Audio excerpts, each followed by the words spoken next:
Bab 029.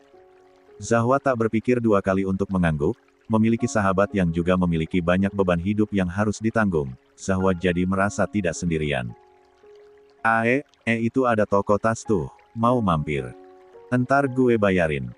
Zahwa mengernyit, dia melirik Erlan menahan-nahan rasa sebal yang seolah sudah ada di ujung tenggorokan. Niat hati ingin bersenang-senang dengan Bella, walaupun dirinya juga tidak belanja, setidaknya Zahwa bisa jalan-jalan memperbaiki suasana hatinya yang berubah semrawut karena skripsinya yang lagi-lagi harus revisi malahan berakhir berduaan dengan Erlan begini. Baru saja ingin menaiki ekskalator dari lantai dasar, sebuah panggilan membuat Zahwa dan Bella menoleh. Tahu-tahu Brian pacar Bella ada bersama Erlan.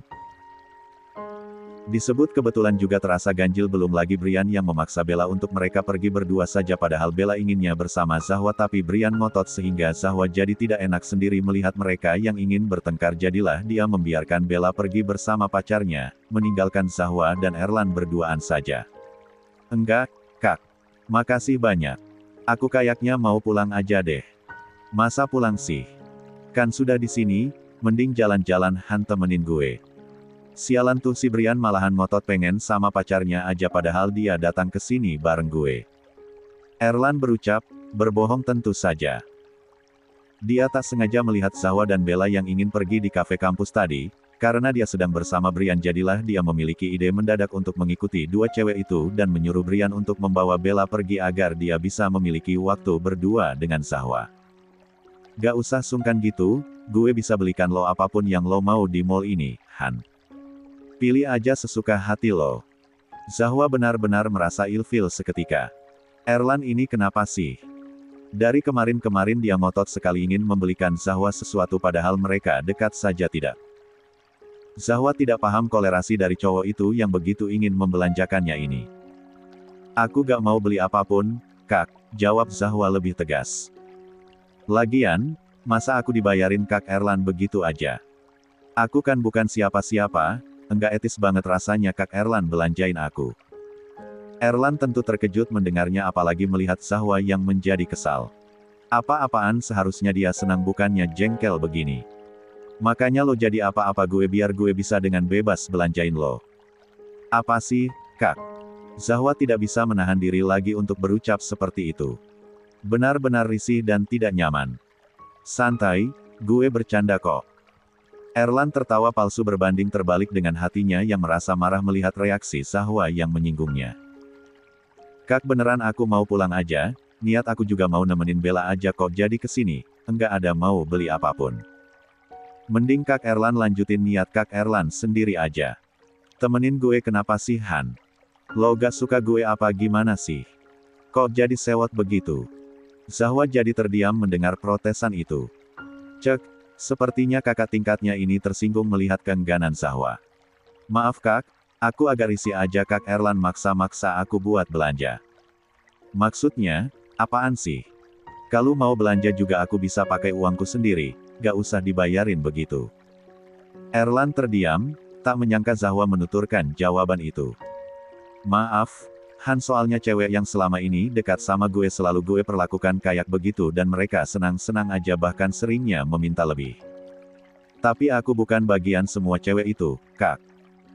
Zahwa tahu tidak seharusnya dia merasa tersinggung, dia tahu dia juga sebenarnya sama seperti cewek yang dekat dengan Erlan itu, dia memanfaatkan uang Wirya tapi tetap saja, hatinya tidak terima di cap layaknya cewek mata duitan. Seandainya saja uang bisa dengan mudah ia dapatkan, Zahwa lebih baik memilih mati saja daripada menjalankan sesuatu yang penuh dosa begini. Apalagi ketika menyadari hatinya mulai tidak lagi membantah dan menikmati perlakuan Wirya. Aku beneran pengen pulang, Kak. Maaf ya, aku duluan. Permisi. Dengan wajah datar, Zahwa berbalik pergi meninggalkan Erlan yang mengepalkan tangan menatap punggungnya yang menjauh. Sialan. Put. Selamat siang, Pak. Apa kabar? Sudah lama tidak bertemu. Saya senang bisa bertemu Pak Yanto kembali. Wirya mengulurkan jabatan tangan pada pria parubaya yang memiliki perut agak tambun di hadapannya. Pria itu tertawa, balas menjabar tangan Wirya sambil menepuk-nepuk bahunya. Baik, tentu saja walaupun sering darah tinggi melihat kelakuan anak saya sendiri. Duduk Wir, duduk. Akhirnya saya punya waktu untuk bertemu kamu. Wirya menurut untuk duduk di sofa mahal di alam ruangan super luas ini. Yanto adalah orang kedua yang menjadi panutan Wirya dalam dunia bisnis setelah ayahnya sendiri. Bisa menjalin kerjasama dengan orang yang ia kagumi memberikan kebanggaan sendiri bagi Wirya. Maaf, Pak, saya benar-benar sibuk belakangan ini. Paham kok saya, paham sekali. Tenang saja, saya tidak keberatan menyesuaikan waktu dengan jadwal kamu. Makin besar saja ya usaha kamu, saya lihat-lihat. Yanto menatap terkagum-kagum Wirya. Enggak pernah bosan saya mengucapkan seandainya kamu saja yang menjadi anak saya, bukan si Adrian yang masih terseok-seok membangun usaha itu, masih merengek meminta bantuan, saya tidak mau berjuang sendiri seperti yang dulu. Kamu lakukan. Wirya hanya tersenyum tipis, sudah biasa mendengar penuturan Yanto yang setiap bertemu dengannya pasti akan mengeluhkan kelakuan sang anak yang sudah menjadi rival Wirya semenjak SMP itu. Namun Adrian selalu berujung pada kekalahan. Akhirnya, Wirya dan Yanto berbincang lancar tentang bisnis juga rencana masa depan yang akan mereka bangun, lalu tiba-tiba saja ketokan pintu menginterupsi obrolan mereka. Masuk. Yanto memberi perintah. Tak seberapa lama, wajah seseorang yang sudah jarang Wirya lihat nampak. Mereka saling tatap sejenak, Wirya masih mempertahankan wajah datarnya sedang pria yang nampak ngos-ngosan itu langsung melengos mengalihkan pandangan. Maaf, Pak. Aku garis bawah telat, ucapnya berusaha mengatur napas. Yanto berdecak, dia geleng-geleng kepala. Gak malu apa kamu sama Wirya, hah? Papa menyuruh kamu datang biar bisa mengobrol dengan Wirya tapi kamu datang telat begini. Adrian. Wajah Adrian memerah namun rahangnya mengetat melihat Wirya yang masih nampak tenang. Ekspresi datar pria itu malahan membuatnya merasa terhina. Maaf ya, Wirya. Adrian ini memang sulit sekali untuk bisa membanggakan saya. Yanto berbicara ramah sekali pada Wirya. Mengobrol sana kamu dengan Wirya, biar paham dan tidak gagal melulu dalam membangun usaha. Biar kerja kamu bisa becus. Papa harus pergi dulu. Lalu berubah tidak bersahabat ketika berbicara dengan Adrian yang notabene-nya anak kandungnya sendiri. Adrian masih tidak berkata-kata apalagi melihat Yanto yang mudah sekali mengumbar senyum berpamitan pada Wirya. Ngapain lo kesini? Derajat tidak ada basa-basi untuk kawan lama, bahkan disebut kawan juga agaknya tidak benar. Karena dari dulu interaksi mereka hanyalah tentang persaingan. Sudut bibir Wirya naik, dia bersandar di sofa dengan tenang. Tanyakan itu ke Pak Yanto, beliau yang ingin bertemu gue. Gak usah menghasut bokap gue. Adrian berteriak emosi, amarah bercampur rasa malu akibat lagi-lagi diremehkan oleh Yanto di depan Wirya membuatnya bertingkah begitu. Menghasut. Wirya berdiri, mendekat agar bisa berhadapan dengan Adrian. Adanya gue yang dengerin bokap lo lagi-lagi mengeluh tentang kelemahan lo. Sialan. Adrian ingin melayangkan pukulan namun Wirya menahan kepalan tangannya dengan sigap namun juga masih tenang, bahkan matanya masih tertuju lurus pada Adrian tanpa kedip. Seolah sudah memperhitungkan apa yang akan Adrian lakukan. Jadi mau dengerin saran-saran dari gue? Kan, bokap lo tadi minta, ucap Wirya tersenyum miring. Sialan lo Wirya. Adrian menghempas kasar tangan Wirya yang menahannya. Gak selamanya lo menang dari gue. Lihat aja, gue akan membalas lo bakalan kalah, ucapnya penuh dendam. Tawa meremehkan keluar dari mulut Wirya, dia menepuk ringan pundak Adrian. Coba aja, gue tunggu. Lalu berlalu pergi tanpa sedikit pun terganggu akan ancaman Adrian. Toh selama ini dia juga selalu mengancam begitu dan pemenangnya lagi dan lagi hanyalah Wirya seorang. Hai, adek-adek video call-nya entar dulu ya. Kakak lagi mengantri makan siang nih. Zahwa melambai pada handphone, sedikit meringis mendengar suara yang tumpah tindih di speaker lalu cepat-cepat menurunkan volume karena sekarang dia ada di ruang publik. Suara ribut dari video call dengan adik-adiknya di panti bisa berpotensi membuat orang lain merasa tidak nyaman. Kak Zahwa makan yang banyak ya. Kakak kapan kesini lagi? Aku kangen. Iya kak, ayo kesini lagi. Zahwa terkekeh kecil. Nanti ya. Kakak pasti bakalan kesana kok. Kalian sekolahnya yang rajin kan? Entar lagi ya. Enggak terlalu kedengeran nih, entar kalau pulang kakak yang bakal video call duluan. Oke. Ya ampun. Pekikan itu tiba-tiba terdengar bertepatan dengan Zahwa yang mematikan sambungan panggilan video itu. Tahu-tahu tubuh Zahwa yang sedang mengantri termundur begitu saja karena orang di depan yang mundur secara mendadak. Ada yang pingsan. Tolongin, tolongin. Seruan panik itu membuat semua orang langsung penasaran, termasuk Zahwa yang langsung melongok ke depan dengan cara berjinjit dan bola matanya langsung melebar melihat siapa yang terjatuh yang untungnya ditangkap dengan sigap oleh seseorang yang mengantri di belakangnya. Tolong bantuin telepon ambulans Pak. Bu, ini tante saya. Zahwa berteriak seketika, dia maju lalu berjongkok dengan kekhawatiran yang seketika saja menyeruak. Kenapa? Kok bisa pingsan? Iya tiba-tiba aja jatuh begitu, kaget banget. Ada apa? Ada apa? Pingsan. Ada orang yang pingsan. Tipikal warga sipil sekali, menambah kepanikan dengan celetukan-celetukan mereka. Pak Bumba Mas tolong mundur, orang pingsan perlu oksigen. Zahwa berteriak jengkel. Tante Giana. Zahwa menepuk-nepuk pundak wanita parubaya yang matanya masih terpejam itu. Melihat sama sekali tidak ada pergerakan juga tanda-tanda kesadaran, Zahwa makin panik. Beruntungnya, ambulans datang dengan sigap dan tidak memerlukan waktu yang lama. Tolong bantu angkat Pak. Tolong bantuin. Rasa panik membuat Zahwa bertindak gelabakan tanpa bisa dicegah.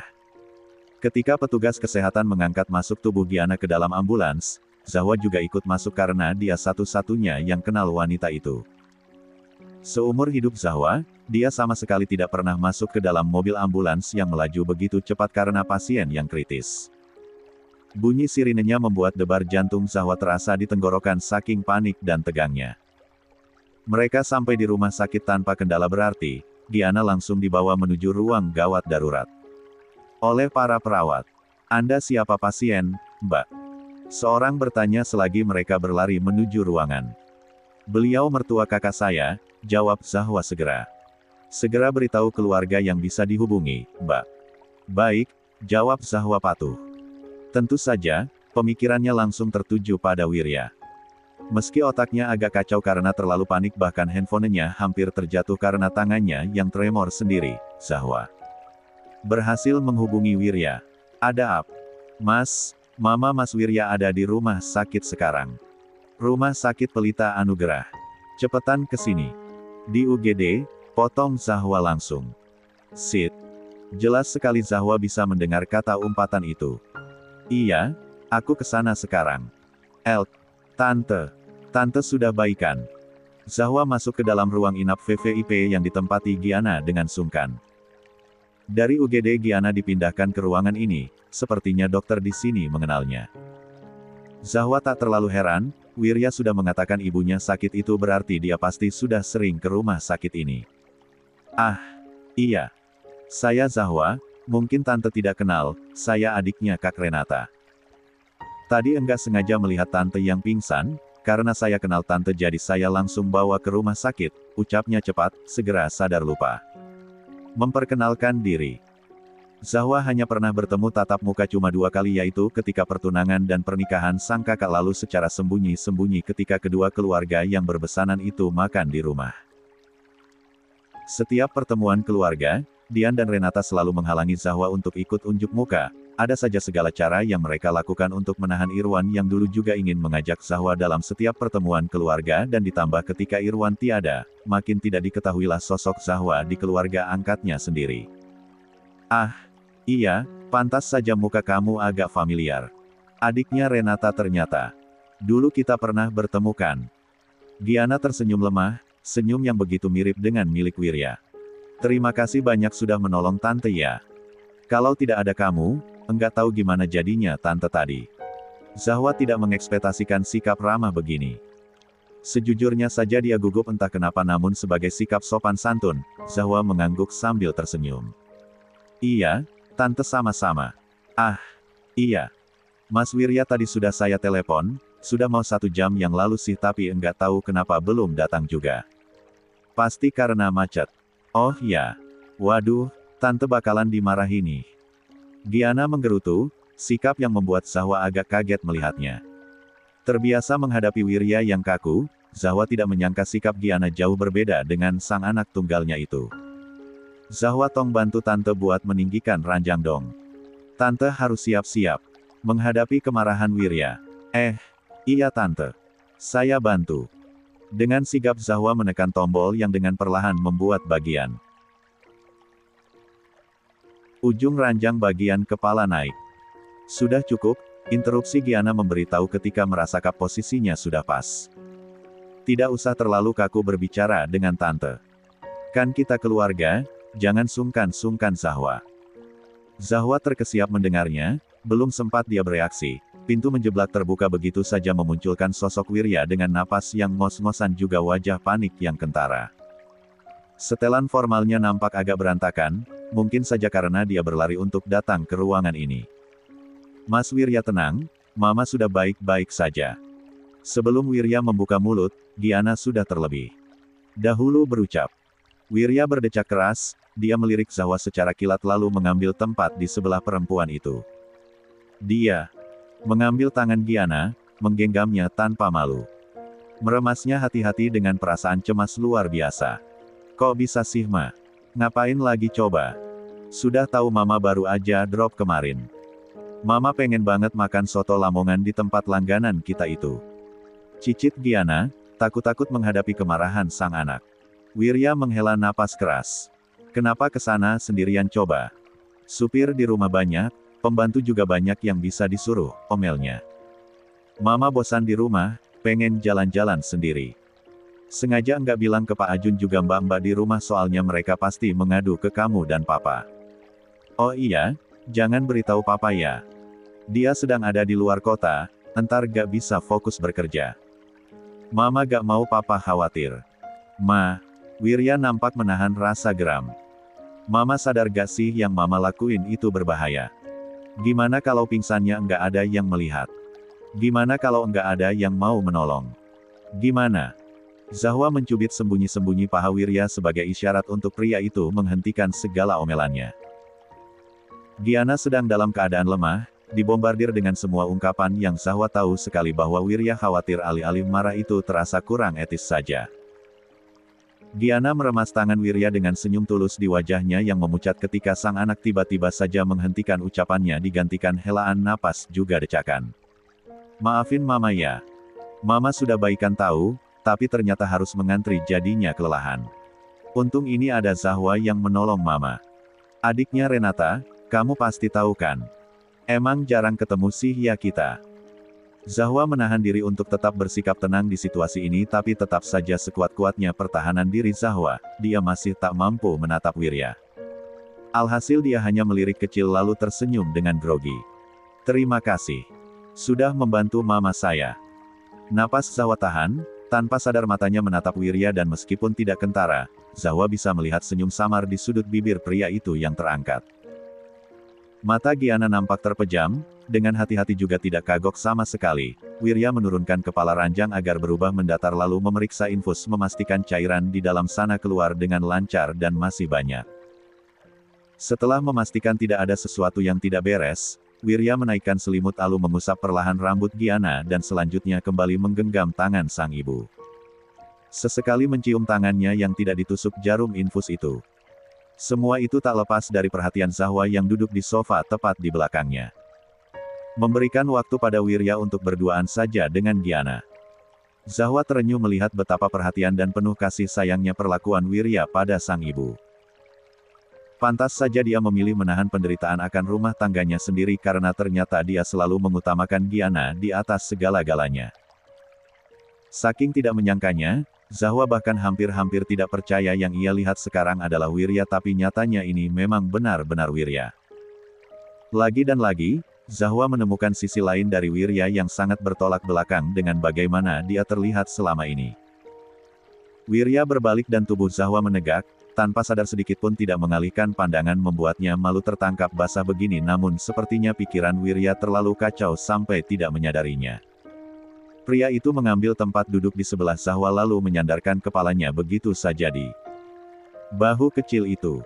Zahwa membeku, tubuhnya meremang. Garis bawah Masentar ketahuan, bisiknya agak was-was. Gak bakalan, sebentar aja, bisik Wirya dengan suara lemah. Mendengarnya, Zahwa menjadi terdiam apalagi ketika mendengar helaan napas Wirya yang berulang-ulang ia hembuskan seolah ingin melegakan dadanya. Zahwa terbiasa melihat sosok Wirya yang superior dan berkuasa tapi kali ini, semua sisi dirinya itu menghilang digantikan dengan Wirya yang tak berdaya akan rasa takut dan kerisauannya sendiri. Apalagi sorot matanya yang biasanya membuat gentar dan intimidasi siapa saja, meredup dipenuhi rasa sedih. Zahwa jadi membayangkan berada di posisi Wirya yang pasti tidak pernah bisa menceritakan penderitaannya kepada siapapun. Dan itu membuatnya sedih sebab Zahwa paham betul bagaimana rasanya tidak memiliki seseorang sebagai tempat bersandar dan berkeluh kesah. Baru-baru ini saja Zahwa merasakannya dan hal tersebut terjadi juga karena Wirya yang bersedia meminjamkan dadanya sebagai tameng pelampiasan tangis Zahwa kemarin itu. Jadi, tidak salah bukan Zahwa juga ingin menjadi peran yang sama untuk Wirya. Perasaan Zahwa jadi campur aduk namun lebih dari itu ada dorongan di hatinya untuk membuat Wirya setidaknya tahu dia tidak sendirian menghadapi situasi ini. Untuk membuat Wirya sadar, Zahwa juga bisa dijadikan sebagai tempat untuk berbagi kesedihan. Maka, Zahwa mengambil tangan Wirya lalu meremasnya untuk menyalurkan kekuatan. Meski tangannya kecil, dia tetap berusaha untuk memberikan perhatian itu. It's okay, enggak apa-apa kalau sedih. Mas Wirya boleh sedih kok. Perasaan apapun yang Mas Wirya rasakan itu valid. Sedihnya jangan ditahan lagi. Mas Wirya sudah terlalu lama memendamnya. Jadi, luapkan aja kesedihan itu. Zahwa bisa merasakan tubuh Wirya yang berubah kaku namun Zahwa memilih tak bereaksi. Dia langsung diam setelah itu, membiarkan Wirya memproses emosinya sendiri. Kini, gantian Wirya yang menggenggam tangan Zahwa, erat sekali seolah sedang menyalurkan emosi. Napasnya makin berat dan dalam posisi ini, Zahwa tidak bisa menoleh untuk menatap Wirya namun menilik dari napasnya yang makin tidak beraturan juga genggaman tangannya yang semakin mengetat, Zahwa segera tahu. Wirya sedang menangis meski tanpa suara. Zahwa ikutan merasa sesak. Bukankah, tangis tanpa suara adalah tangis yang paling sakit dan besar rasa? Lukanya. Keadaan seolah berbalik, kemarin, Wirya yang menjadi tempat untuk Zahwa melampiaskan segala emosi namun sekarang, pria itu yang menghancurkan tembok egonya sendiri. Mungkin saja karena memang tidak tahan lagi atau mungkin karena ini, Zahwa saja yang membuatnya menjadi lebih terbuka.